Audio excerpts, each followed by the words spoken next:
Big parade of cars leaving Cedar Lake Sales today. Cars and boats going off to the Milwaukee Boat Show.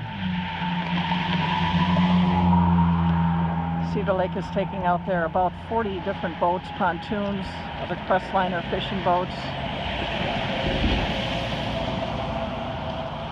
They're going to be going down this whole week. Probably not on Tuesday though, because the weather's going to be a little bit dicey.